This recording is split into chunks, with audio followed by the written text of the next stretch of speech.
తెలుగోళ్ల మనసుల్ని దోచేసిన తమిళనాడు ఎంపీ అచ్చు తెలుగు నేల నుంచి పోటీ చేసి ఎంపీలుగా గెలిచిన చాలా మంది అమ్మ భాష అయిన తెలుగులో ప్రమాణ స్వీకారం చేయని తీరును చూస్తున్నాం. తెలుగులో ప్రమాణం చేసిన వారిలో కొందరు తడబడే పరిస్థితి. అలాంటిది అమ్మ భాషను అమితంగా ఆరాధించే తమిళనాడుకు చెందిన ఎంపీ ఒకరు తెలుగులో ప్రమాణ స్వీకారం చేసిన వైనం ఇప్పుడు అందరినీ ఆకర్షిస్తుంది. తెలుగు ప్రజల్లో హాట్ టాపిక్ గా మారారు. ఇంతకు ఆయన ఎవరు? ఆ ఎంపీ బ్యాక్గ్రౌండ్ ఏమిటి? తమిళనాడు ఎంపీ అయి ఉండి తెలుగులో ప్రమాణ స్వీకారం చేయటం ఏమిటి? అందుకు ఏదైనా ప్రత్యేక కారణం ఉందా? లాంటి ప్రశ్నలు పలువురిని తొలిచేస్తున్నాయి. ఆ వివరాల్లోకి వెళితే తమిళనాడులోని కృష్ణగిరి ఎంపీ స్థానం నుంచి కాంగ్రెస్ పార్టీ అభ్యర్థిగా పోటీ చేసి విజయం సాధించారు కె గోపీనాథ్.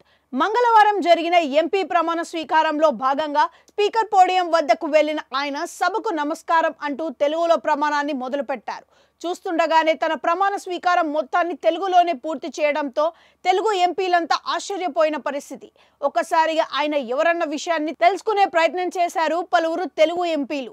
తన ప్రమాణ స్వీకారాన్ని తెలుగులో పూర్తి చేసిన ఆయన చివర్లో మాత్రం తాను ప్రాతినిధ్యం వహిస్తున్న తమిళనాడుకు సంబంధించి నండ్రి వనక్కం, జై తమిళనాడు అంటూ తమిళంలో ముగించారు. ఏమైనా తెలుగులో ప్రమాణ స్వీకారం చేసిన తమిళ ఎంపీ వ్యవహారం ఇప్పుడు అందరినీ ఆకర్షిస్తుంది. ఇంతకు గోపీనాథ్ తెలుగులో ప్రమాణం చేయటానికి ప్రత్యేక కారణం ఉందని చెబుతున్నారు.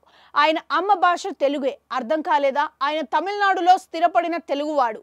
గోపీనాథ్ బ్యాక్గ్రౌండ్ చూస్తే తమిళనాడులోని హోసూర్ నుంచి 3 సార్లు ఎమ్మెల్యేగా విజయం సాధించారు. ఈసారి కృష్ణగిరి ఎంపీ స్థానం నుండి ఎంపీగా పోటీ చేసి విజయం సాధించారు. కృష్ణగిరి, హోసూర్ ఏపీ సరిహద్దుకు దగ్గరగా ఉంటాయి.